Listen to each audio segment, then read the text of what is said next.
You wake up next to a gorgeous one-night stand. And then you see the prison tattoos. Ruby spent the night with a mysterious, rich stranger.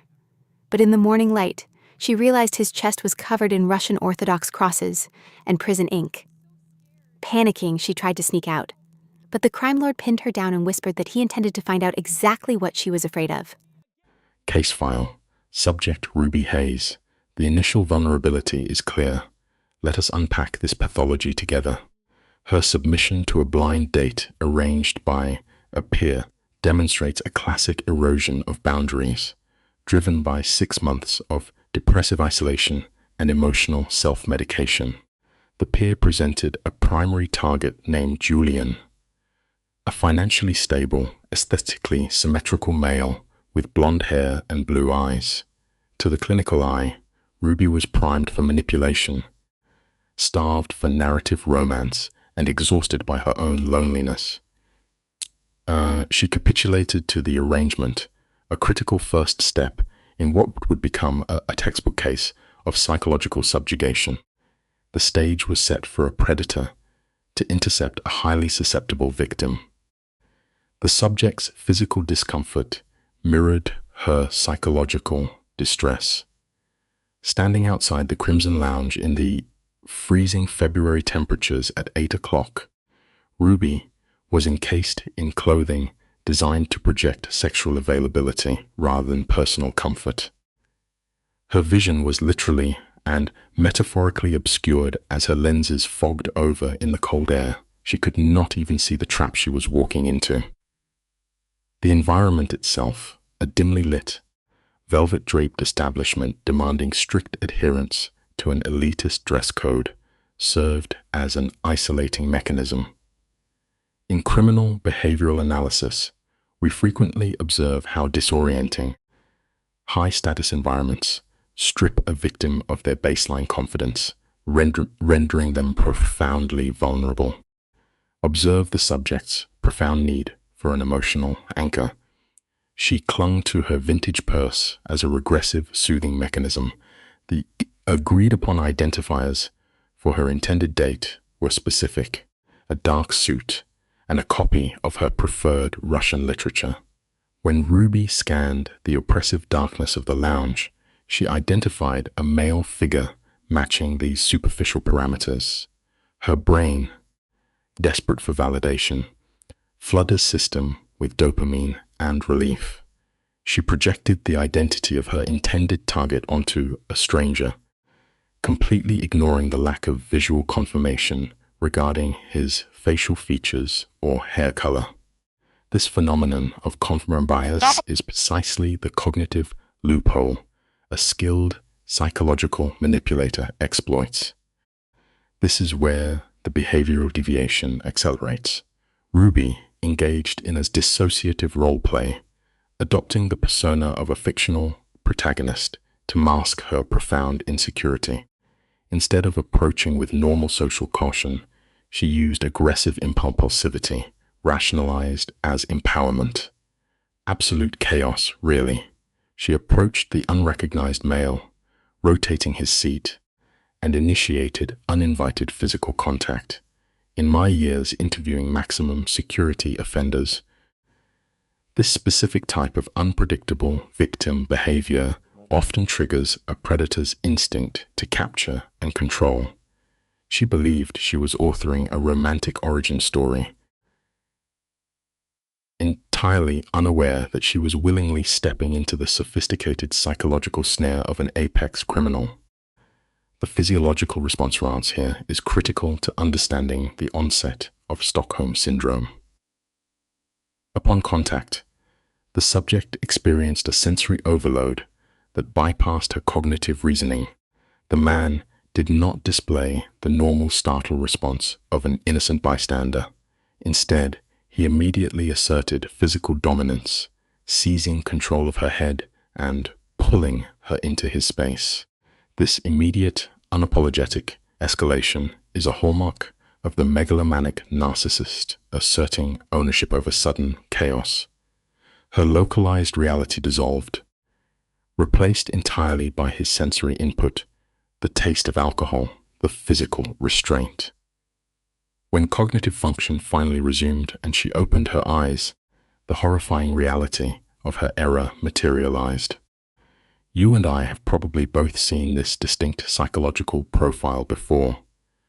The subject found herself visually captivated by her captor, detailing his striking, almost predatory facial structure with the romanticized awe typical of early-stage trauma bonding.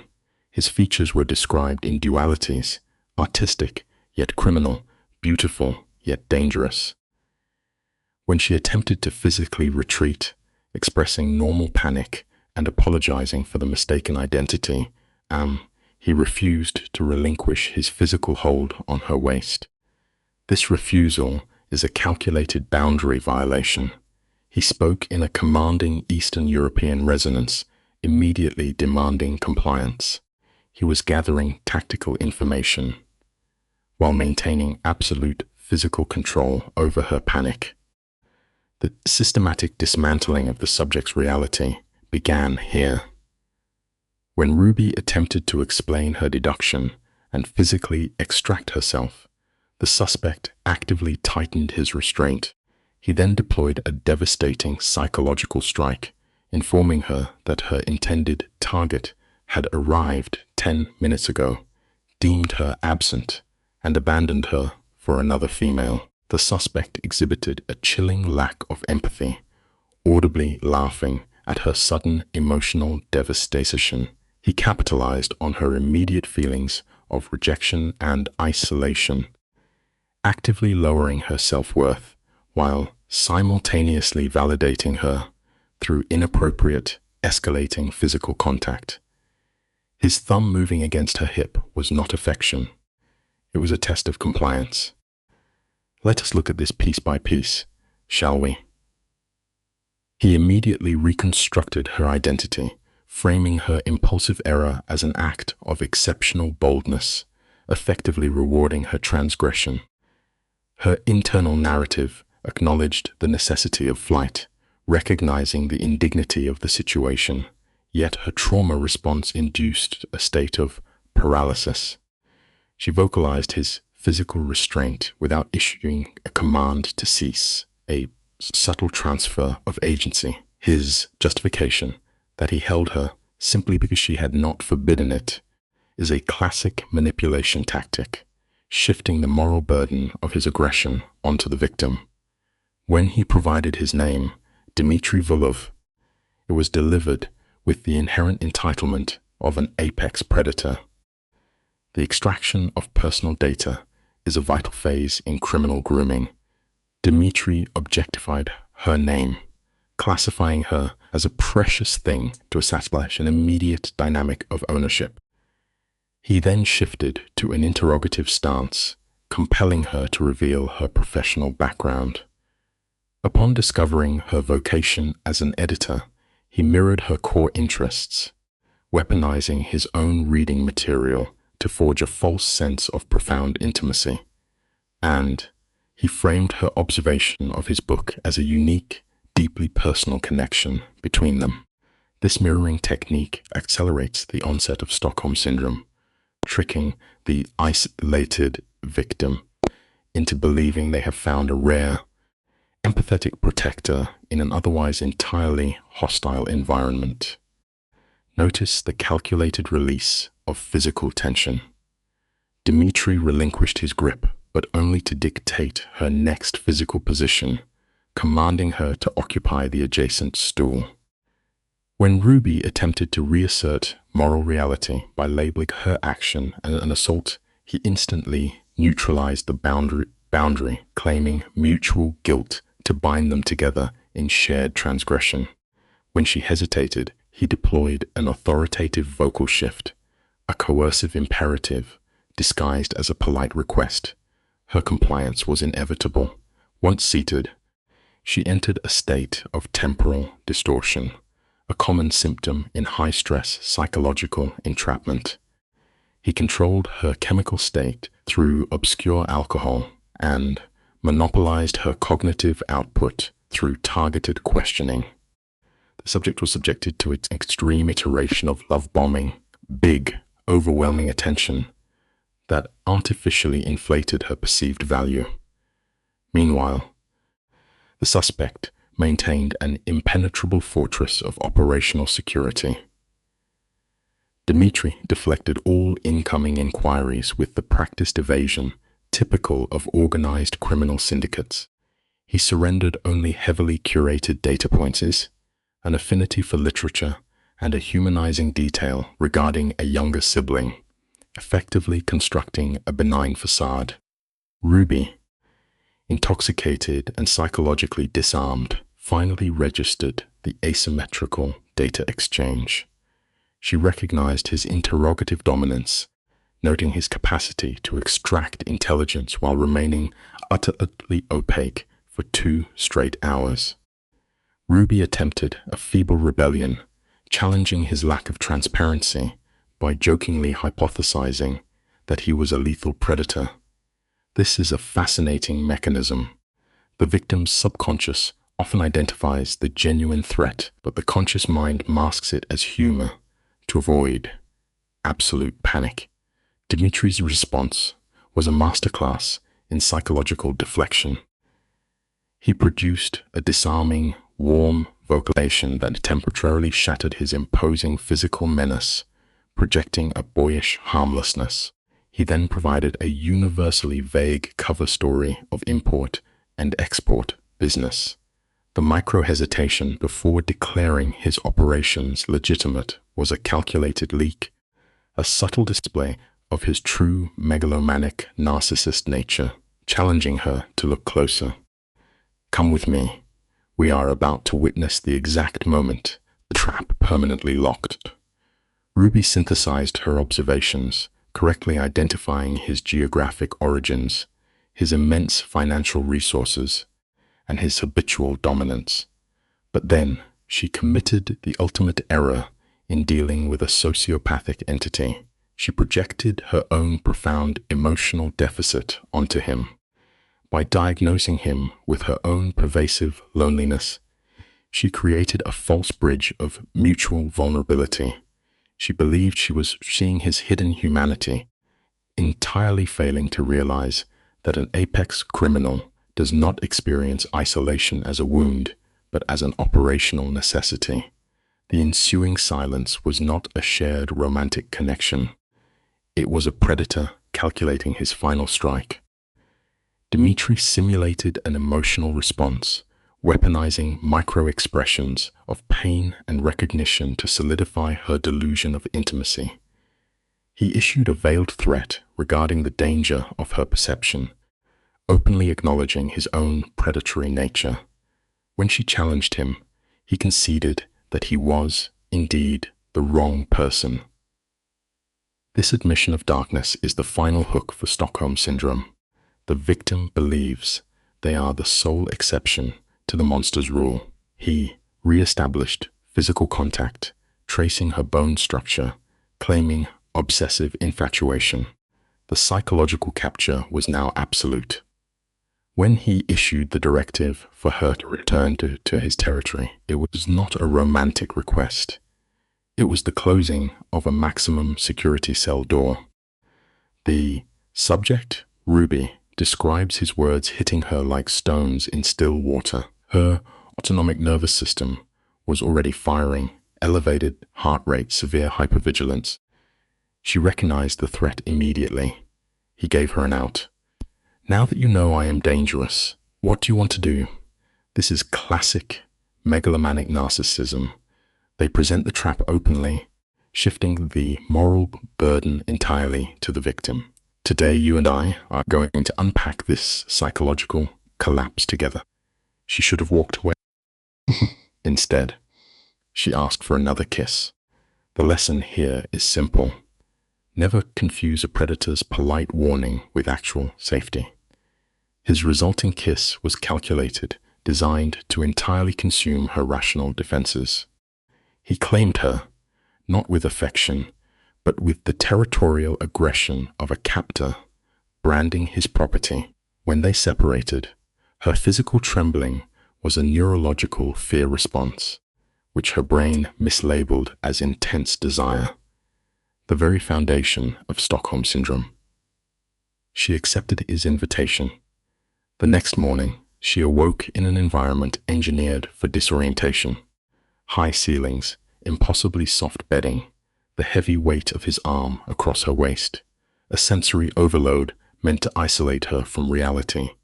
The memory of the bar, the dark car ride, the penthouse elevator, it all rushed back. He had looked at her like a prized possession, a dangerous dynamic we see constantly in criminal pathology.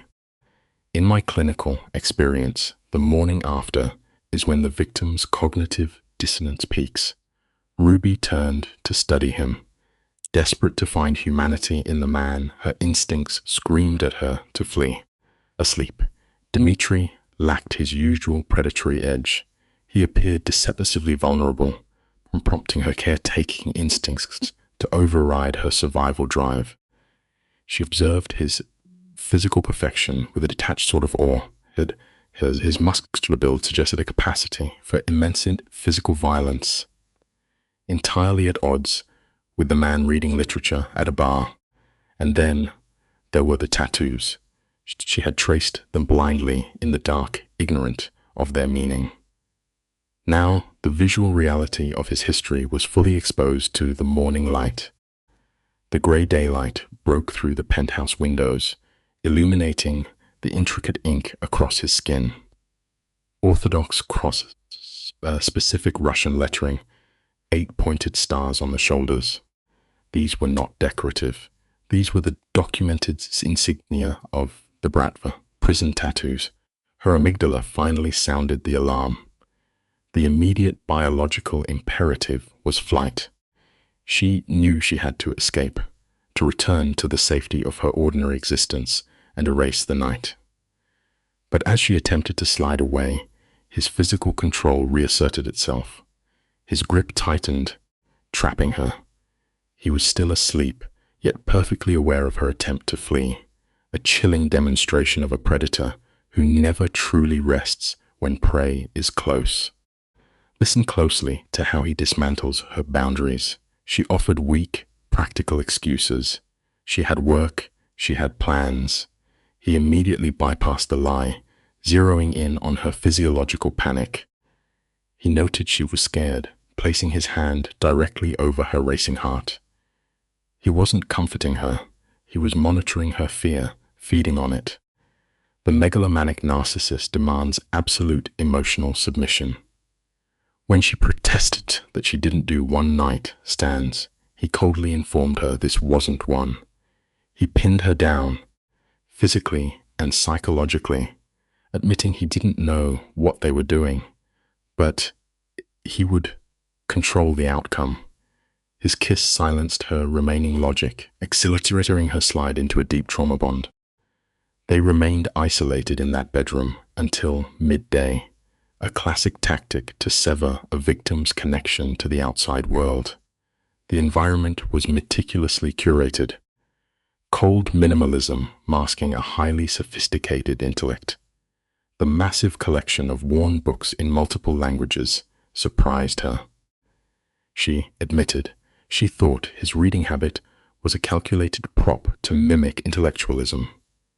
His response was clinically arrogant, stating he had no need for props and was simply modest. A textbook, narcissistic deflection. It is fascinating how victims look for these small, normalizing traits to convince themselves their captor is safe. We see this pattern everywhere. Rationalizing the monster makes the cage feel like a home. You and I need to look closely at this specific exchange. Dmitri challenged her, stating he knew his own strengths and weaknesses. When she asked if she was a weakness, he manipulated the tension, framing her actions as either courageous or insane. He then shifted the interrogation, demanding to know why she stayed. She claimed he wouldn't let her leave, but he immediately stripped her of that defense. He told her she stayed because she wanted to. He forced her to take ownership of her captivity. This is a vital stage in Stockholm Syndrome. The The captor convinces the victim that they are a willing participant in their own destruction. He recognized her craving for something outside her normal life and exploited it. The true terror for Ruby was not his criminal background. It was the realization that he was right. She wanted to be there. She attempted to normalize the situation, joking about how civilized people behave, but he easily controlled the narrative. When she pointed out that civilized people do not spend the first 12 hours of knowing each other in bed, he countered that they were ahead of schedule. This sudden shift from psychological dominance to domestic caretaker is disorienting. When asked if he cooks, he brought up his mother. The life lesson here is stark. A monster who makes you breakfast is still a monster. The illusion of domestic safety only makes the eventual violence that much harder to escape. By discussing his demanding mother and her desire for his domestic happiness, Dmitri presented himself as an oppressed son. He painted a picture of a normal life, a wife, children, respectability, and then tragically declared it impossible for him. This is a masterclass in emotional manipulation. He displayed a carefully manufactured vulnerability, drawing Ruby into the role of a potential savior. She watched him cook, observing his rigid physical control, entirely blind to the trap closing around her. He stated his life was complicated by his family's nature. This false humility triggers the victim's empathy. She was no longer looking at a dangerous predator. She was looking at a misunderstood man she believed she could fix. I want you to pay close attention here because this is the critical juncture of the case file. He offered her a grand illusion of choice. He promised a confession with no consequences, stating she could leave afterward. He systematically detailed his family's control over the city's illegal enterprises, casually dismissing the boundaries of the law. He didn't do this out of honesty. He did this to test her psychological conditioning. If she stayed after hearing the truth, her compliance was absolute. He gave her the facts slowly, watching her mind assemble the terrifying puzzle. The megalomaniac narcissist loves the reveal. They thrive on the power of their own notorious identity, daring the victim to challenge their reality. All the environmental clues finally captured in her brain: the impossible wealth, the fearful respect of the bartender, the violent roadmap of his tattoos. She labeled him a criminal. He smoothly reframed it as being a businessman with unconventional methods. Notice the grandiosity. He claimed he didn't choose the Mafia life. He merely inherited the massive responsibility of maintaining order in the shadows. He positioned himself as a necessary evil, a dark protector.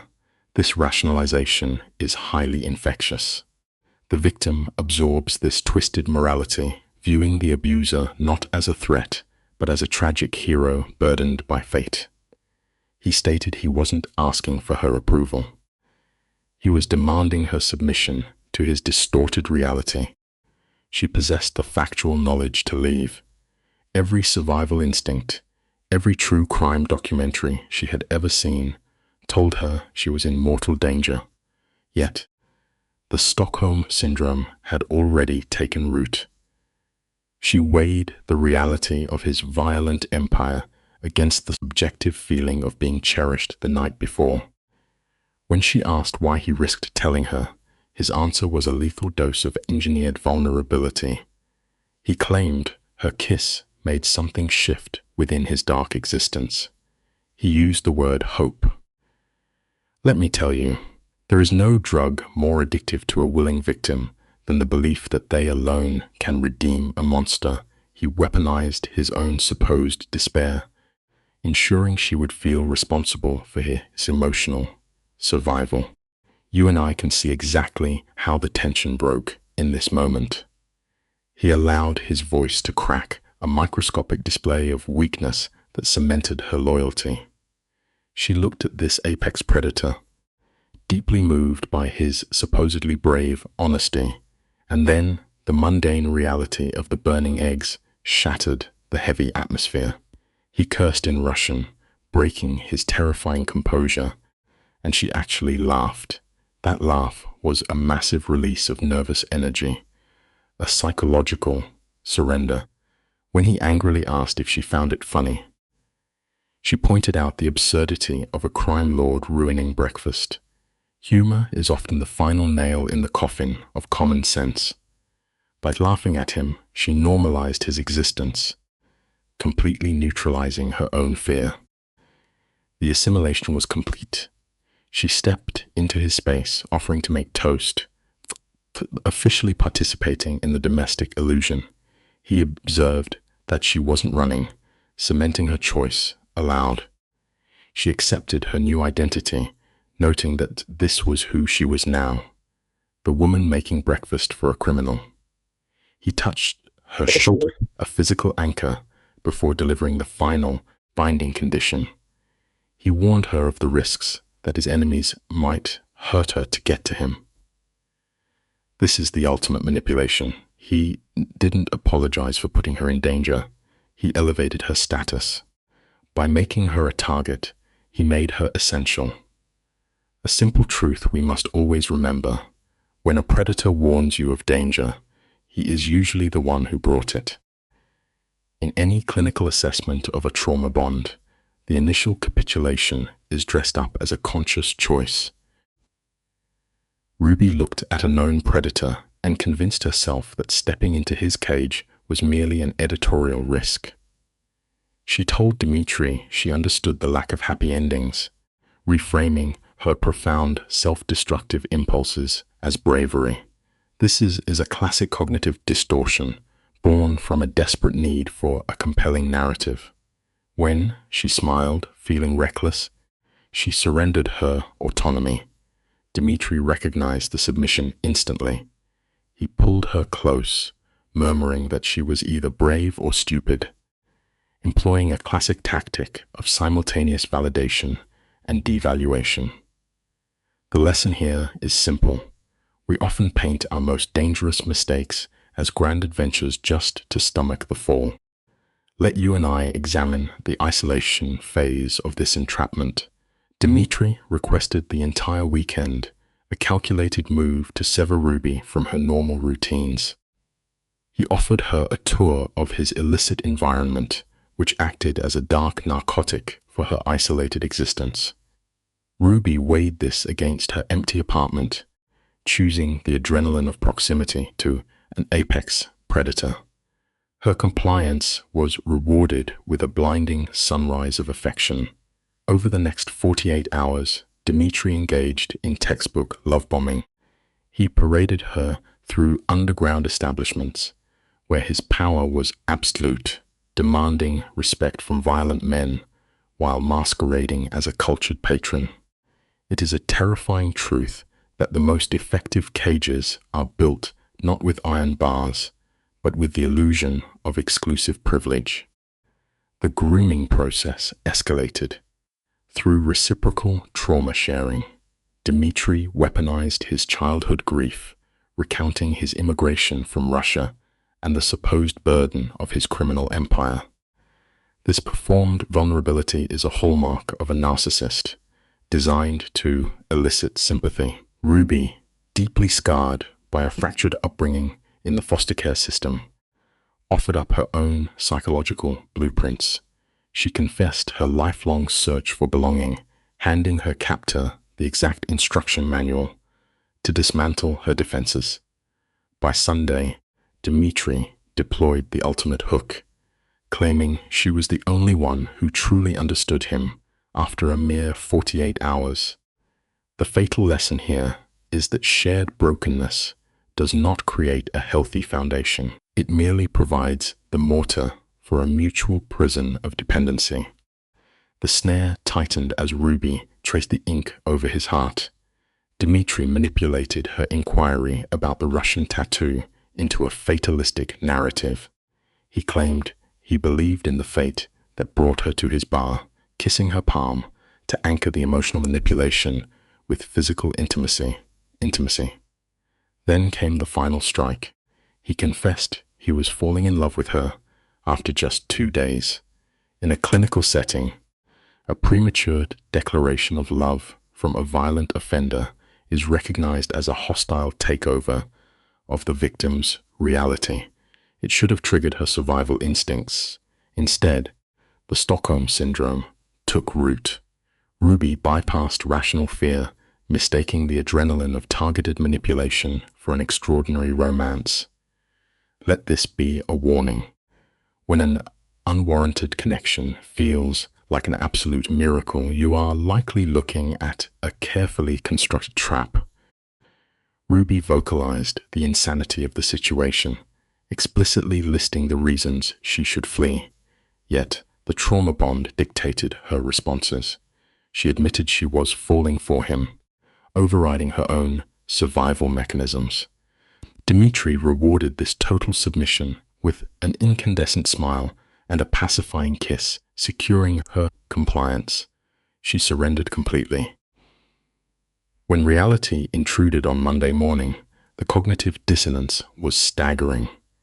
She walked into her publishing firm, wearing the unwashed clothes of her weekend captivity, clutching an expensive coffee Dmitri had purchased for her.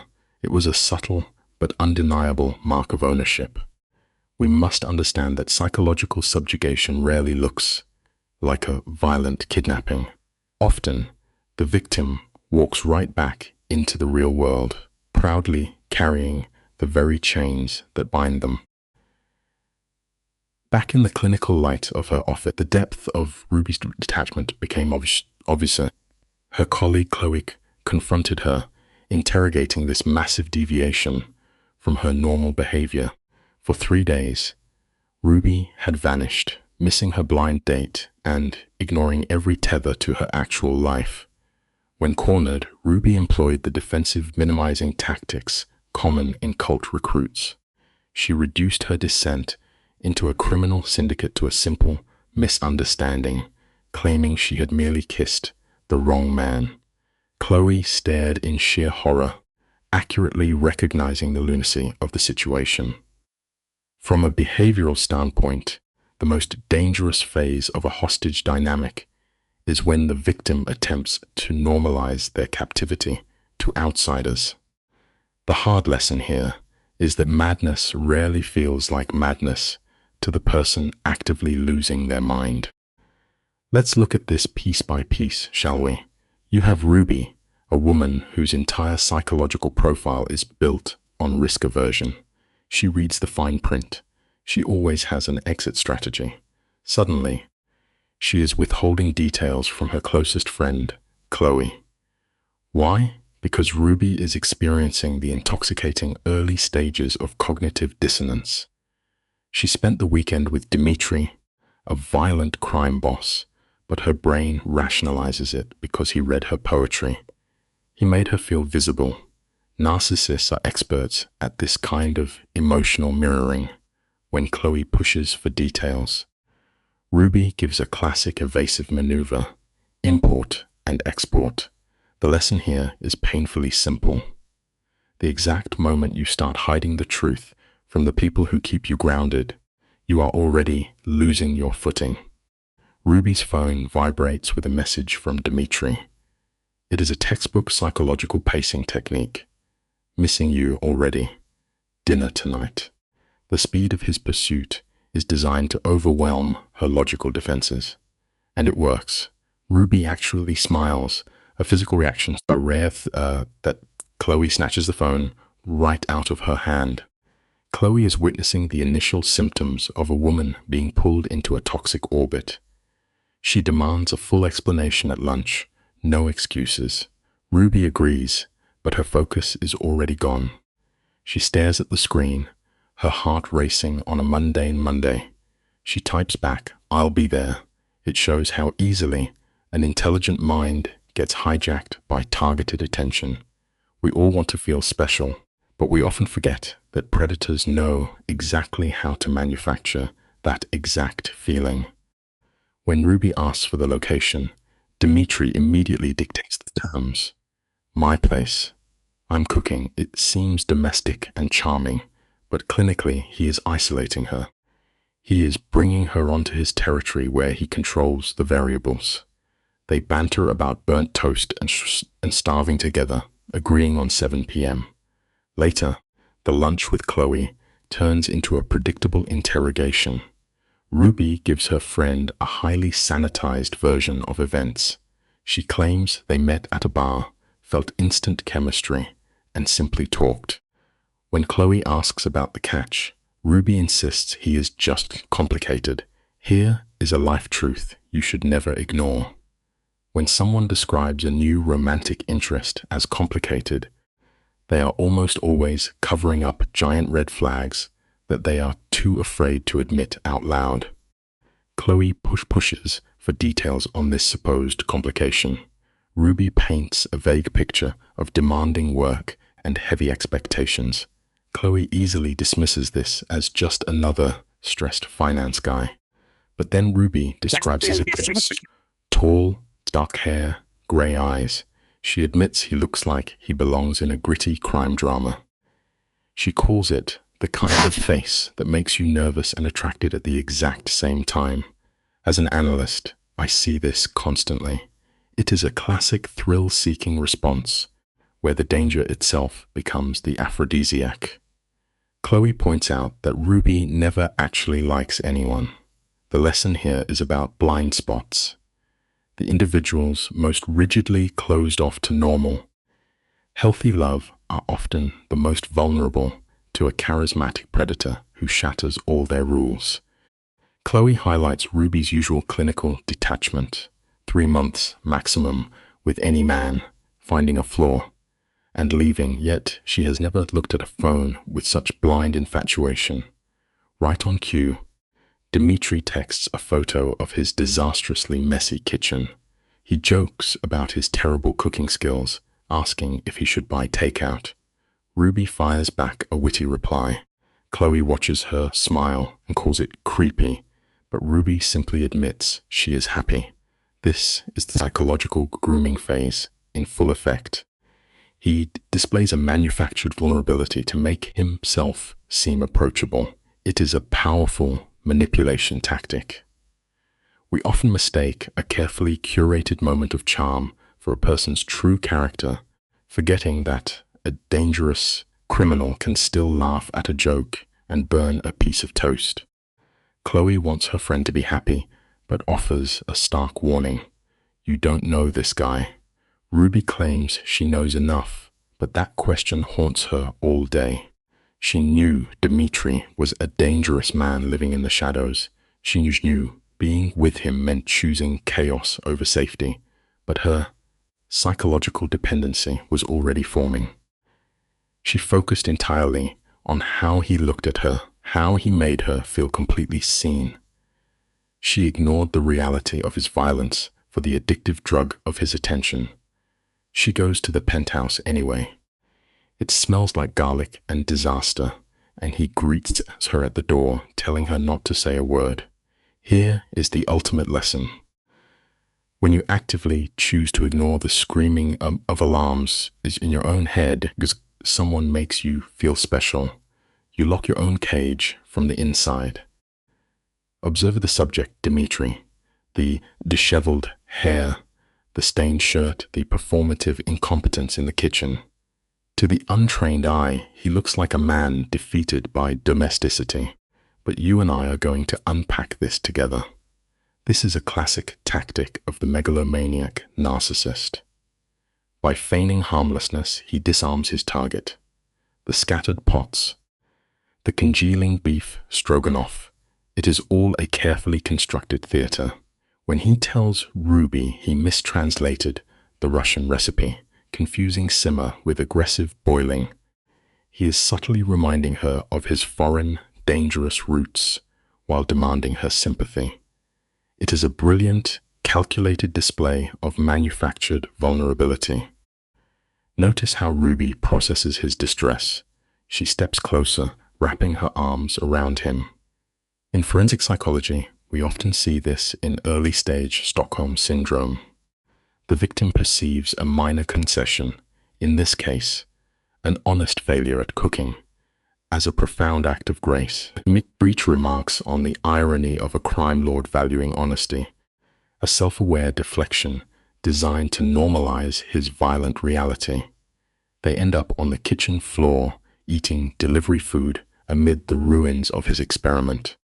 Ruby believes she is sharing a genuine moment of intimacy, but she is actually being conditioned. The lesson here is simple. True intimacy requires safety, not a temporary reprieve from a predator's true nature. Dmitri points to the ruined stove, claiming he created a new element. Ruby laughs until she cannot breathe. Let us observe his reaction. He looks at her with manufactured wonder and disbelief, a common mirroring technique. He tells her that a week ago he was resigned to a life of cold isolation, and now he fears she is merely a dream. This is textbook love bombing. By positioning Ruby as his sole salvation from a dark, lonely existence, he places the entire psychological burden of his emotional stability squarely on her shoulders. She is no longer just a romantic partner. She has become his psychological hostage, convinced that her presence is the only thing keeping the monster at bay. Ruby validates his manipulation by stating she never wants to wake up. At this peak of emotional dependency, Dmitri drops the anchor. His mother wants to meet her. He presents this information as an apology, framing his family as an external threat that he must protect her from.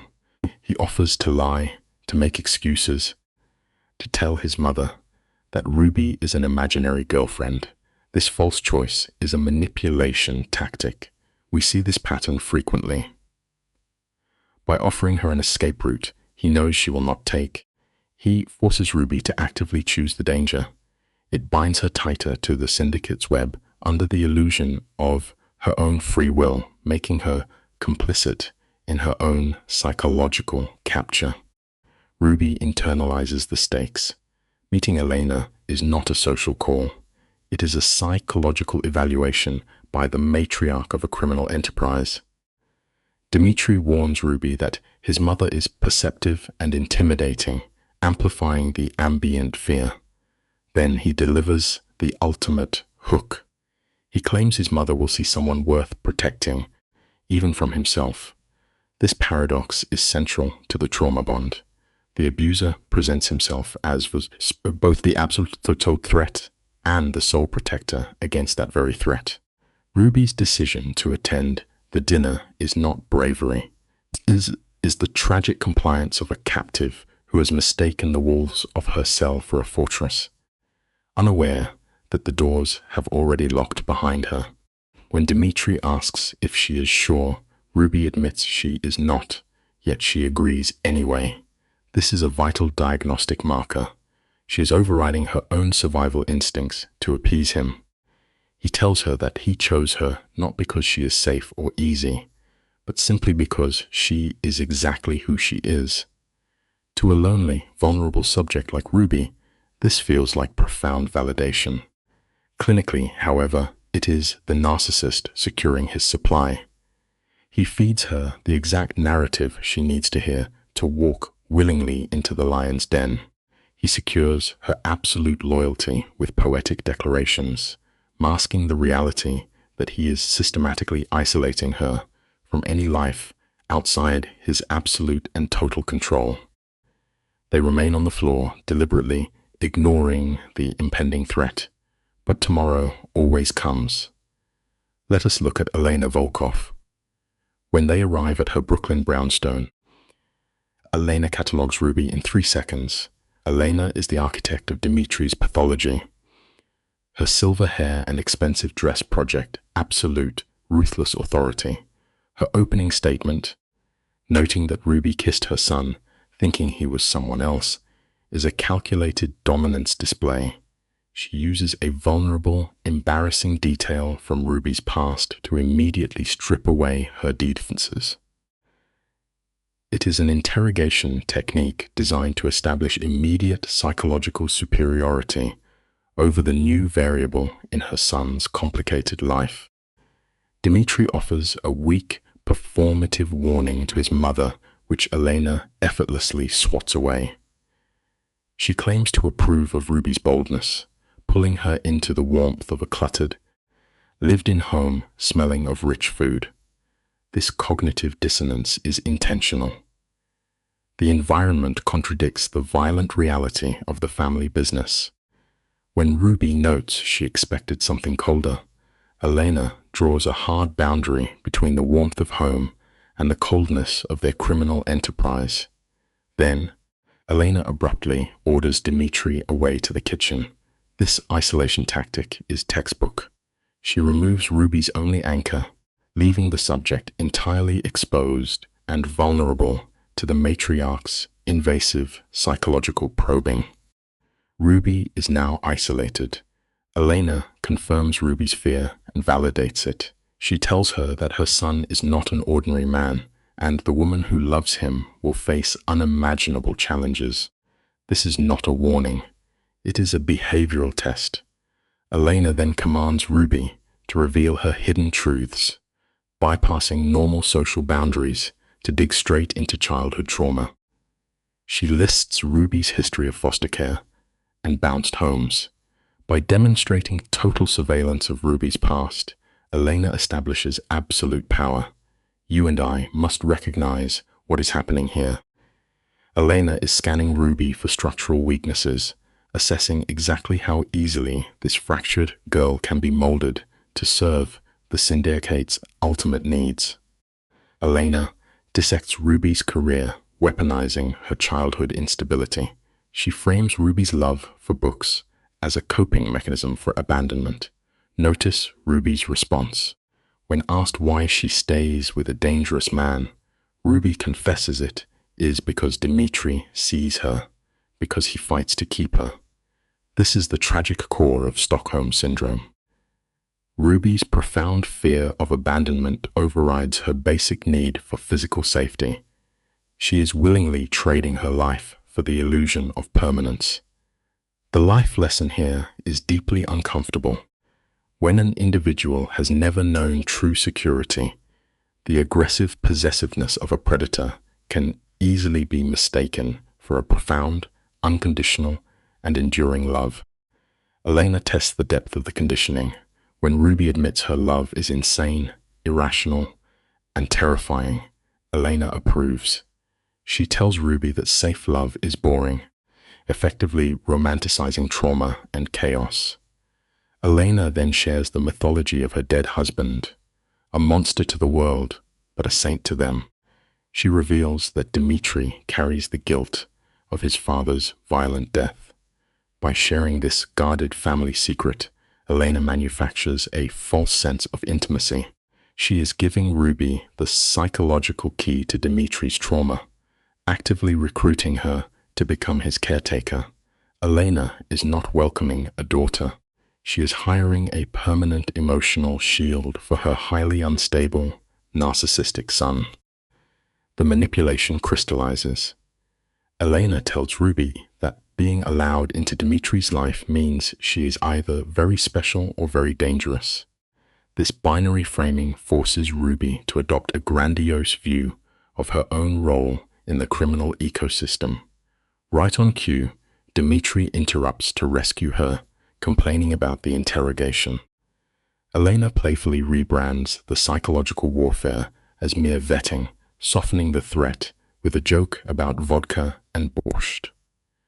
The tension dissolves into domestic normalcy. This rapid shifting between mortal threat and familial warmth is deeply disorienting for the subject. It shatters the victim's internal compass, leaving them entirely dependent on the captor's version of reality. We now introduce the sister, Mila. At the dinner table, Mila plays the role of the harmless, normalizing agent. She gossips about books and openly mocks her brother's criminal lifestyle as if it were merely a demanding corporate job. Mila explains away Dmitri's recent cruelty as simple loneliness, claiming Ruby's arrival cured his dark moods. This family dynamic is a beautifully orchestrated clinical trap. By turning Dimitri's lethal isolation into a relatable quirk, the family collective validates Ruby's savior complex. She is being told by the entire system that her presence pacifies the monster. They are handing her the leash, making her complicit in his continued cycle of violence and control. The conditioning is complete. Myla touches Ruby's hand, urging her not to be scared away by Dimitri's cold exterior, recounting a story of him crying at a Pixar movie. This humanizes the sociopath, embedding the false belief that beneath his violent acts is a soft, wounded boy. Ruby observes them bickering and decides this is a real family. She embraces the very cage she should be running from. Finally, Elena looks across the table and delivers the closing verdict. She tells Ruby that she belongs there, whether she realizes it yet or not. It sounds like an invitation, but you and I know the clinical truth. It is not an invitation. It is a calculated life sentence, and the victim is smiling. Let us unpack this behavioral profile together. For the first time, our subject, Ruby, allowed her mind to entertain genuine belonging. But psychological friction always follows vulnerability. The next morning, a message arrived from her associate, Chloe. Julian had infiltrated their workspace.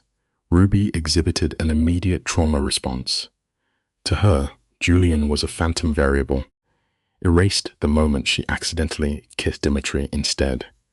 She had compartmentalized Julian out of existence. But Julian was suffering a severe narcissistic injury. His fragile ego demanded validation for Friday night. When Ruby tried to dismiss him, Julian abandoned all social regulation, creating a volatile public disturbance. It proves a dangerous truth. Unresolved obsession never simply fades away. Let us open the case file on the subject known as Ruby. When observing the initial fracture in her normative social behavior, we see her rubbing her temples, a classic somatic response to cognitive dissonance. She encounters Julian in the lobby. Julian presents as the socially acceptable mate, blonde, symmetrical features, projecting the manicured stability of a tooth commercial, yet he is pacing like a caged animal, displaying acute narcissistic injury. He confronts her with escalating verbal pressure, demanding to know why she vanished without a trace over the weekend. He states he spent the duration wondering what transpired, only to discover, through a mutual acquaintance, Chloe, that Ruby never returned home. Ruby dismisses his anxiety with a flat, detached admission that she had other plans. Julian presses the interrogation, his eyes narrowing as he attempts to reassert dominance. He demands to know the identity of the man she absconded with, displaying a primitive territorial instinct. Ruby deflects, but Julian rapidly escalates, stepping closer to weaponize his physical presence and the overwhelming scent of his cologne. He meticulously lists his perceived investments, purchasing a recommended book, dressing appropriately, securing reservations. He believes these actions entitle him to her absolute compliance. The structural breakdown of their interaction becomes vividly apparent when the timeline is examined. Julian arrived at 7:30, precisely as instructed by Chloe, while Ruby was told the engagement began at 8. Through calculated interference, Chloe had engineered the perfect psychological rupture. You and I must observe how Ruby rationalizes this engineered chaos. She initially attempts to de-escalate the confrontation, framing the chronological error as a simple misunderstanding. This is a standard appeasement tactic. Yet, she abruptly withdraws her offer to reschedule, admitting she is now tethered to the stranger from the bar. Julian's jaw tightens, a physiological manifestation of his bruised ego. He interrogates the timeline, expressing profound disbelief that a single week could forge a legitimate bond.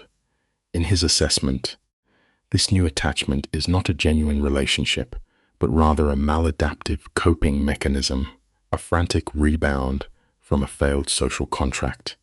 Ruby, however, remains deeply entrenched in her denial, flatly refusing his logical interpretations of her sudden erratic behavior. Julian attempts to quantify his emotional labor, citing the preliminary research he conducted on Ruby as proof of his intrinsic value. He views human connection as a transactional ledger, and he feels defrauded. He demands the identity of his competitor, needing to assign a face to his humiliation. A healthy psychological response from Ruby would have been evasion, securing her safe exit. Instead, stimulated by Julian's palpable entitlement, she exhibits a dangerous oppositional defiance. She names Dmitry Volkov. The physiological reaction in Julian is instantaneous. All color drains from his face, indicating a massive spike in adrenaline and pure terror. Ruby displays a profound lack of situational awareness, frowning in genuine confusion as Julian frantically informs her that every individual in the financial sector recognizes that exact name. Julian's vocal register drops to a terrified whisper, completely abandoning his previous aggression. He desperately attempts to shatter Ruby's cognitive dissonance, asking if she comprehends the true nature of the predator she has engaged. When Ruby confirms Dmitry confessed his identity, Julian emits a bitter, incredulous laugh. He explicitly outlines the threat. The Volkov syndicate is inherently dangerous, entangled in criminal pathology beyond her comprehension. This is the critical juncture where the human mind often justifies its own destruction in the pursuit of an illusory safety. Ruby insists she is fully aware of her actions, demonstrating the early, insidious stages of Stockholm Syndrome. Julian's anger dissolves into genuine clinical concern. He urges her to sever the traumatic bond before she is permanently trapped in the subject's destructive orbit. Julian mourns the disintegration of her rational faculties, noting that an educated woman should possess superior analytical judgment. Ruby responds with a textbook trauma-bonded rationalization. She openly embraces Dmitry's criminal nature, equating his violent capability with a capacity for protective love. A direct attack on Julian's emotional inadequacies. The verbal strike lands with devastating precision. Julian recoils, his posture stiffening as he reassembles his fractured ego. He issues a final, chilling prognosis. Pathological entities like Volkov never achieve normative happy endings. He departs without looking back, leaving Ruby physically activated, her heart pounding as his warning penetrates her denial. Yet, at that exact moment, the primary aggressor seamlessly reasserts control over her psyche. Her phone buzzes. Dmitry simply summons her for lunch. Let us look at this piece by piece, shall we? Dmitry initiates a seemingly benign domestic interaction, offering a dining option that requires no effort.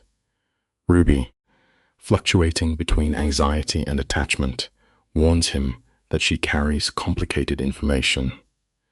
Dmitry counters with the promise of alcohol, a classic tool used to lower inhibitions and foster dependency. Later that evening, within the isolated, glittering fortress of his high-security residence, Ruby fully capitulates. She debriefs him on the confrontation with Julian, transferring her loyalty completely to the apex predator. She relays the exposure of his identity and the dire warnings of her impending ruin. Dmitry absorbs this data with chilling, psychopathic stillness. His facial micro-expressions are entirely suppressed. Finally, he validates her terror, calmly confirming that Julian was entirely accurate. Dmitri clinically dissects his pathological environment, acknowledging his family operates within unimaginable criminal parameters. He openly admits her proximity to him guarantees her victimization. Here, we witness the terrifying self-awareness of the megalomaniac narcissist. He confesses his inherent selfishness, detailing the severe internal conflict between his logical cognitive function and his predatory impulses. He verbalizes a deep-seated compulsion to imprison her, to construct an impenetrable environment where he remains her sole source of reality. When Ruby correctly identifies this as horribly possessive, he does not deny it. Instead, he grasps her hand, employing physical touch to anchor the psychological manipulation, promising a fabricated version of autonomy just to ensure she remains entirely subdued and dependent on his narrative.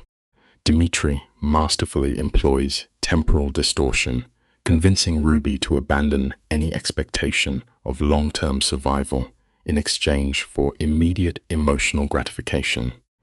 He weaves a romanticized narrative of their shared defiance against insurmountable odds, intertwining his fingers with hers to reinforce the physical tether. He explicitly refuses to guarantee her future, offering only the intoxicating intensity of the present moment. Ruby's internal risk assessment completely collapses under the weight of her trauma bond. She actively suppresses the glaring threat to her physical safety, prioritizing the synthetic validation she receives from his predatory gaze and physical embrace. She verbally consents to the volatile arrangement, sealing her psychological entrapment. Exactly 14 days later, the inevitable consequences of this fatal concession materialize. Surveillance photographs arrive. You and I have seen this escalation pattern countless times in organized behavioral studies. Ruby is seated in her seemingly secure corporate environment, attempting to focus on her daily tasks. Chloe approaches, functioning as the unwitting courier of psychological warfare, and deposits an unmarked envelope onto the workspace. The absence of a return address triggers an immediate somatic fear response in Ruby. Chloe expresses genuine distress, noting Ruby's baseline hypervigilance over the past several days. Ruby isolates herself before examining the payload. The contents are a methodical documentation of her new reality.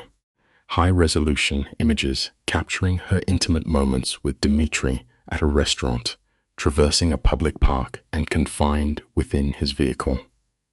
An unknown, hostile entity has systematically mapped every single one of her daily movements and emotional vulnerabilities. The psychological payload is delivered via a typed anonymous note, utilizing classic intimidation rhetoric and explicitly threatening public exposure. Ruby's neurological system floods with cortisol, manifesting in uncontrollable physical tremors. Her analytical mind efficiently eliminates Julian as a suspect. His pathology is rooted in petty narcissistic injury, not organized stalking. She correctly deduces the threat originates from Dimitri's violent world. Her trauma bond immediately compels her to seek protection from the very source of her danger. She must report back to her captor. Upon receiving the intelligence, Dimitri's physiological response is terrifyingly inadequate. He does not display normative panic. Instead, he spreads the images across his desk with the clinical, detached precision of a medical examiner, internalizing a catastrophic level of homicidal rage. Dmitri begins a systematic forensic interrogation, demanding exact timelines and courier descriptions. Ruby relays Chloe's assessment of the operative as remarkably average, a hallmark of professional surveillance designed to evade memory encoding. Ruby defensively wraps her arms around her own torso, a primitive, self-soothing gesture, questioning the motive behind the assault. Dimitri's vocal tone drops to absolute zero. He calmly lists the potential adversaries, competing syndicates, generational enemies, entities seeking tactical leverage. He clearly defines her new status. She is no longer an individual. She is a structural vulnerability, an emotional liability a man of his stature is forbidden to possess. When Ruby attempts to apologize for her mere existence, Dimitri aggressively intercepts, seizing her hand to re-establish his absolute dominance and intercept her rising guilt. Dimitri briefly exhibits genuine remorse, acknowledging his predatory decision to pursue her despite the catastrophic risks. He then pivots instantly into homicidal ideation, stating with chilling certainty that he will locate the perpetrators and inflict profound suffering. This cold promise of violence should trigger Ruby's self-preservation instincts. Instead, deeply entrenched in Stockholm Syndrome, the threat of his brutality paradoxically makes her feel completely secure. She vehemently refuses to abandon him, verbally discarding all remaining rational thought. She physically bridges the distance, cupping the face of a known killer, and declares their shared culpability. This absolute surrender fractures something fundamental within Dimitri's psyche. He pulls her into a desperate embrace, murmuring a pathological vow to literally incinerate society before allowing anyone to breach his ownership. Within 48 hours, the criminal apparatus functions with terrifying efficiency. Yuri, a loyal subordinate, delivers the operational intelligence within the confines of Dimitri's highly monitored study. The perpetrator is identified as Igor Morozov, an asset functioning under the directive of the Sokolov Syndicate. Yuri's delivery is entirely devoid of emotion as he outlines the 3-week surveillance operation. Dimitri's jaw tightens, processing the strategic intrusion. He clinically educates Ruby on the geopolitical reality of their environment. Viktor Sokolov, a rival possessing unchecked expansionist desires, shares a volatile border with Dimitri's territory. This psychological operation was a calculated stressed test. The rival syndicate is actively probing Dimitri's defenses, attempting to quantify exactly how severely his obsessive attachment to Ruby has compromised his capacity for extreme violence. Let us open the case file together, shall we?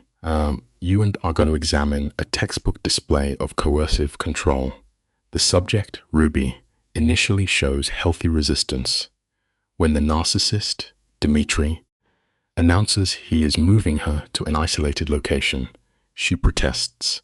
She cites her attachments to the normal world, her job, her friends, her autonomy.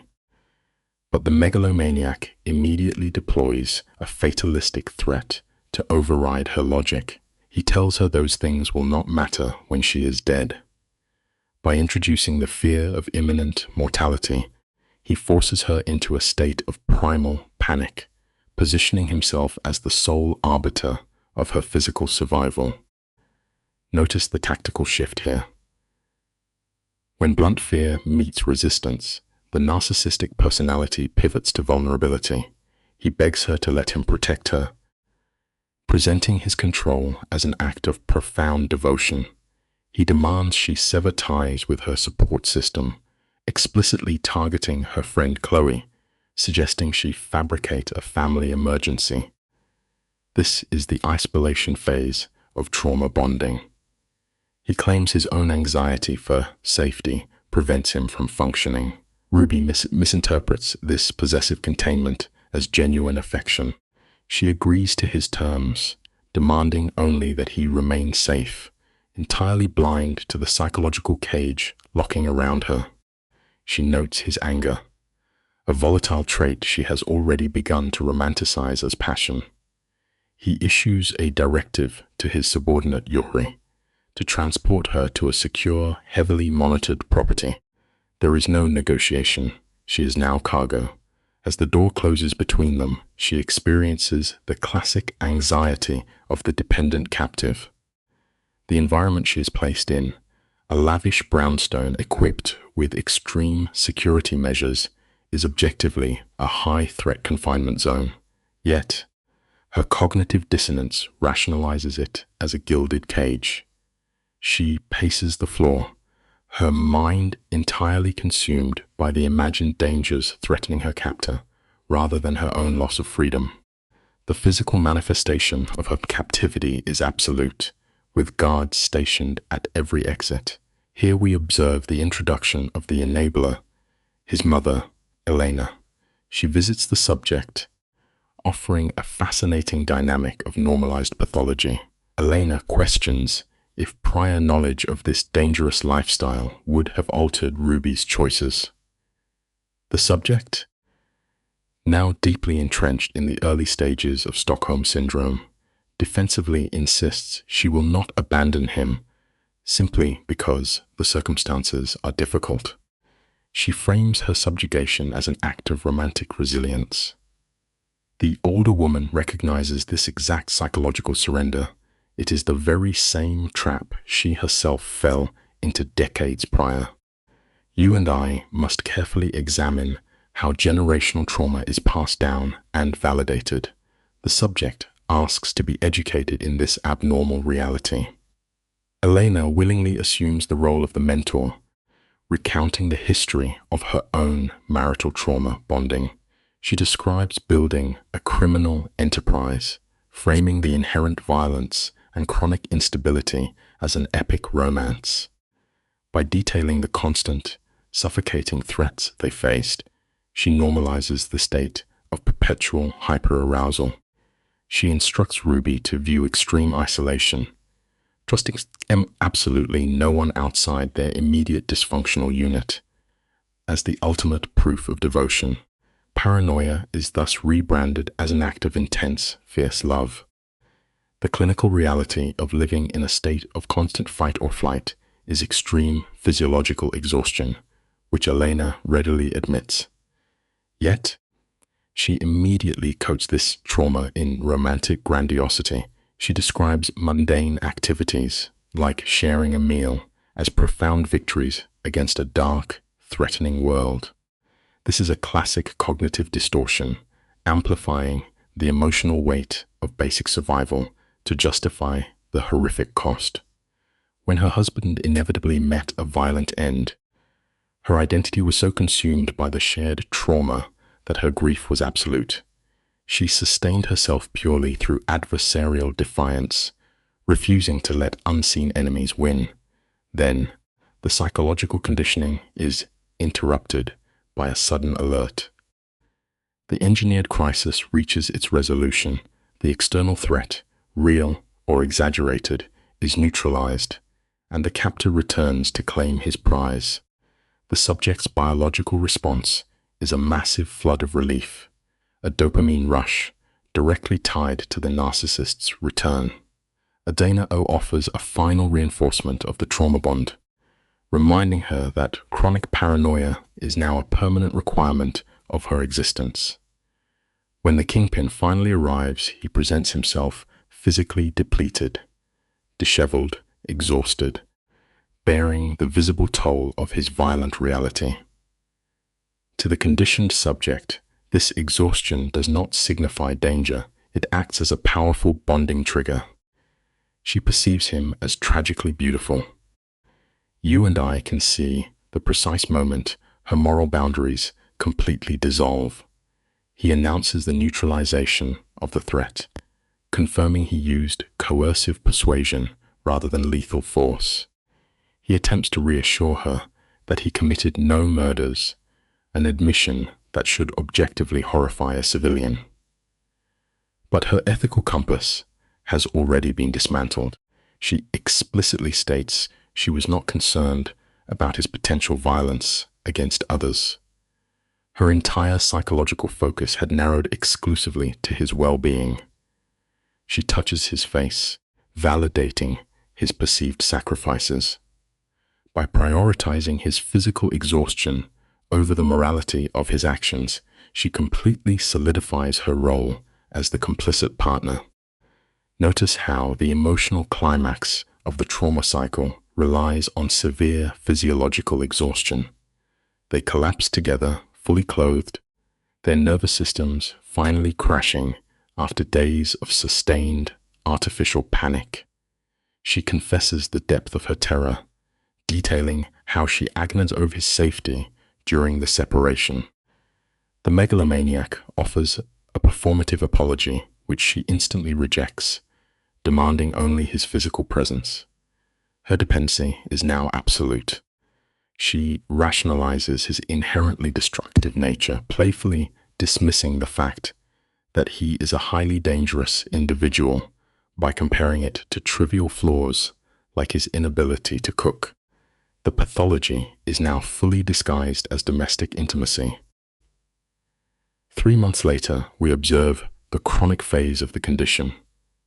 The subject has fully integrated into the abnormal environment, interpreting the baseline of fear as an elevated state of living. She reflects on the mother's teachings, proudly claiming she now understands the necessity of experiencing every emotion at an agonizing maximum volume. This is the hallmark of adrenal addiction. Ordinary, peaceful existence now feels unbearable and pale to her. She maintains a superficial connection to her previous life by continuing her editorial job, but it is merely a facade. Her true reality is the Kingpin's fortified penthouse, a high-altitude compound where her former independent identity slowly suffocates. She focuses on the trivial, domestic rituals, arguments over coffee, morning routines, using them to anchor her distorted reality. It is a desperate psychological mechanism to frame the bizarre as ordinary, but the external world eventually intrudes. Her colleague, Chloe, acts as the control variable in our observation. Noticing the subject's unsettling, persistent detachment from normal social behaviors, Chloe points out the unnatural secrecy surrounding this 3-month relationship. Casually referring to him as the mystery man, the subject has been systematically avoiding any integration of her old social support network, instinctively protecting the fragile, violent ecosystem she now inhabits from any outside scrutiny. The anxiety she experiences regarding her friend is highly revealing.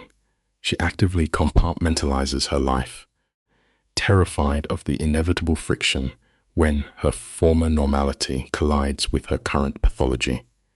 She knows Chloe possesses a perceptive, questioning nature that would immediately identify the dangerous undercurrents of her new partner. Unable to rationalize the criminal shadows to an outsider, she has chosen evasion. However, under peer pressure, she finally concedes to a dinner meeting. When Chloe questions if the man is simply weird, the subject defensively labels him as private. It is a fascinating linguistic pivot, sanitizing the reality of a paranoid, violent megalomaniac into a mere personality quirk. Stick with me here, because this text exchange perfectly illustrates the absurdity of their dynamic. She messages the Kingpin, asking him to perform the role of a normal civilian for 2 hours. She explicitly forbids him from utilizing his bodyguards or intimidating the public, basic behaviors he relies on to assert dominance over his environment. He notes, rather accurately, that removing these traits strips away his core identity. Yet he agrees to wear the mask of compliance to maintain his psychological grip on her. As the event approaches, she experiences profound dread. She frantically curates her wardrobe, desperately trying to construct the visual illusion of a healthy, functioning relationship for her friend. She voices the inherent absurdity of the situation aloud, acknowledging that she is introducing her closest civilian friend to a violent criminal entity. He immediately minimizes his position, claiming his title is merely a term of respect, a classic manipulation tactic to gaslight her perception of his threat level. He promises to be charming and entirely unmemorable, though his narcissistic core makes the latter impossible. When they arrive at the restaurant, the psychological collision finally occurs. The friend immediately catalogs the visual evidence of his dominance, the bespoke suit, the predatory posture, and the undeniable way the general public instinctively shrinks back to accommodate his dangerous presence. Let us open this case file together, you and I.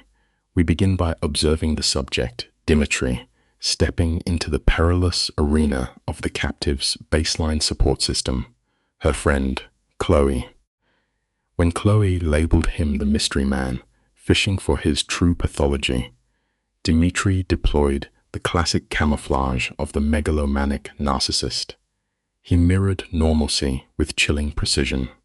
He claimed an identity of mundane commerce to neutralize the threat of discovery. Chloe's suspicion was a natural immune response to a predator, sensing the serial killer beneath the executive facade. The human mind possesses an innate alarm system for danger, though we often choose to ignore it in favor of polite social compliance. Chloe demanded to know the origin of their toxic enmeshment. The subject, Ruby, rushed to rationalize the genesis of their bond, frantically explaining the mistaken identity in the dim light of the bar. She believed she was kissing a harmless blind date.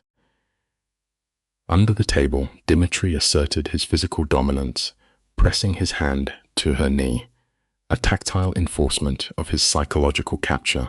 When they realized the error, neither retreated. Here we see the initial seeds of her Stockholm syndrome taking root. She romanticized the chaotic intrusion of a dominant force. We must understand that vulnerability often masquerades as serendipity. A desperate mind will readily reframe a predator's opportunistic strike as an act of cosmic fate, eagerly discarding survival instincts for romance. Chloe's investigative instincts flared, attempting to pierce the facade of this highly organized offender. Yet Dimitri executed his manipulation flawlessly. With the calculated simplicity of a megalomaniac narcissist, he stated he loved her, projecting an unshakable certainty that effectively silenced the friend's doubts. He fabricated an aura of benign domesticity, recounting mundane anecdotes about his family and his culinary ineptitude. It is a masterful sociopathic technique to appear remarkably ordinary, mirroring empathy to disarm the external threat. The lesson here is deeply unsettling. True monsters do not lurk in the shadows bearing their fangs. They sit quietly across the dinner table, wearing the perfectly tailored disguise of an ordinary, charming man. When the apex predator briefly vacated the environment, Chloe confessed her reluctant approval. She observed his apparent obsession, misinterpreting his possessive fixation as profound affection. This is the tragic paradox of the megalomaniac narcissist. Their obsessive control mimics the intensity of true devotion. Chloe warned her friend, sensing the lurking darkness beneath his charm. Yet Ruby was already fully immersed in her Stockholm syndrome. She vocalized her awareness of the psychological danger, yet actively chose to remain in the cage. It reminds us of a dark psychological truth. Sometimes the captive does not want the door unlocked. The familiarity of an intense emotional bond often outweighs the fundamental instinct for self-preservation. Dimitri reinserted himself into the social dynamic with the fluid grace of an apex predator returning to his domain. Chloe issued a provisional approval, threatening retribution if he harmed her friend, a hollow threat against a man of his lethal capacity. He neutralized her with a warm, fabricated smile. Weeks later, he orchestrated a return to the scene of the initial psychological capture, the Crimson Lounge. He understood the power of environmental triggers to reinforce trauma bonds, utilizing the dim lighting and velvet furniture to recreate the precise conditions of her subjugation. We see a profound lesson in behavioral conditioning here.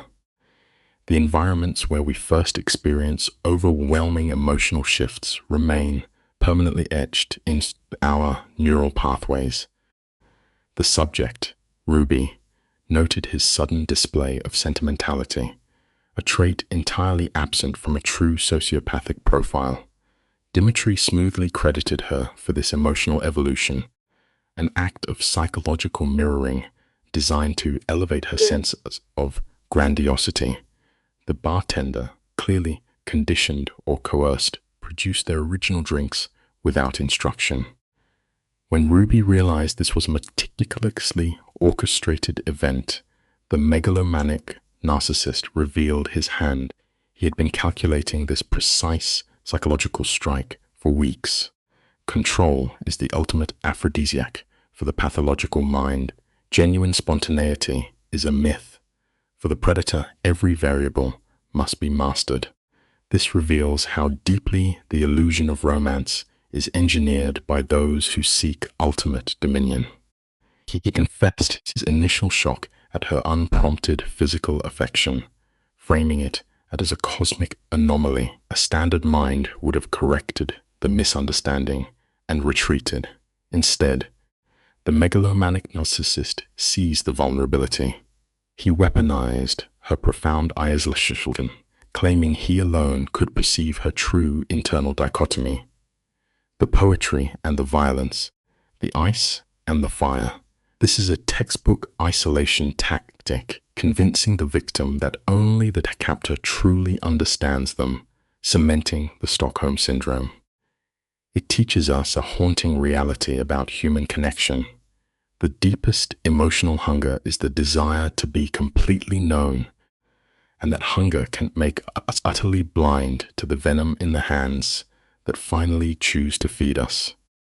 Presenting the velvet box, the subject initiated the final phase of permanent psychological acquisition. He utilized the ultimate manipulation of the megalomaniac narcissist, the narrative of redemption. He claimed her influence had fundamentally altered his corrupted nature, a potent illusion that binds the victim to the savior role. He explicitly acknowledged his inherent danger, stating he could not promise safety, yet simultaneously vowed to be her ultimate protector. This cognitive dissonance is the core engine of trauma bonding. The profound lesson is that the human mind will gladly accept a cage if the bars are forged from words of absolute devotion. We willingly trade our fundamental safety for the intoxicating illusion of irreplaceable, transcendent value. In her psychological surrender, Ruby recounted the mundane alternative, a forgettable evening with a harmless civilian, and enthusiastically validated her collision with the predator. Through the lens of Stockholm Syndrome, her catastrophic error became her greatest triumph. She accepted the ring, solidifying her status as his permanent possession. Their public display of affection drew applause from unaware bystanders, highlighting how easily society validates toxic enmeshment when disguised as romance. Her willingness to embrace the danger reveals a vital behavioral truth. When an individual has been starved of intensity for a lifetime, a quiet, peaceful existence feels entirely inadequate compared to the thrilling, consuming heat of a raging psychological fire. Let us jump forward 6 months to the formal ritual of their union. You and I must observe how thoroughly the environment had been manipulated. The wedding was a masterclass in normalizing pathology. Chloe stood by, her initial defensive instincts were completely suppressed by the romantic narrative. The criminal associates were integrated into the domestic tableau, wearing suits like camouflage. At the altar, the megalomaniac narcissist gazed at his captive with the profound satisfaction of a hunter claiming his ultimate prize. He offered her a final, rhetorical chance to escape, fully knowing the psychological locks were impenetrable. We learned that ceremony often serves as a beautiful curtain, intentionally wove, draped, the darkest and most inescapable of cages. The officiant finalized the legal and psychological transfer of ownership. She was now completely subsumed into his identity, adopting the title of a notorious syndicate figure.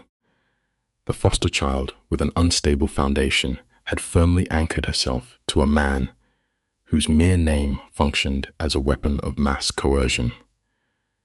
As the orchestrated celebration commenced, the megalomaniac narcissist reinforced his conditioning with whispered affirmations of eternal devotion.